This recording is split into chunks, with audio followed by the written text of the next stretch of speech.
My sister let me hit it from behind and fill her up after a concert. Some context. Last week, I went to a concert with my sister. We both have similar taste in music and like the same groups. Since this was one of our favorite groups, we decided to get as close to the front of the stage as possible.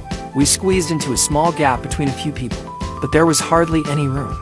My sister had to stand in front of me, and as soon as the band starts playing, more people start pushing, and I have nowhere to go except right into the back of my sister. So, basically, we are really close together. I tried to stop it from happening, but there was just nowhere to go. The more and more I'm trying to move, I just keep getting pushed towards her. I thought to myself, oh no, she's going to think I'm a creep. But she didn't seem to notice. And I realized that it was that she didn't notice. It's just that she didn't mind, because she was actually pressing back into me. I'll admit my sister has her fair share of beauty. She has a really great body due to her being really active in the gym. So for the rest of the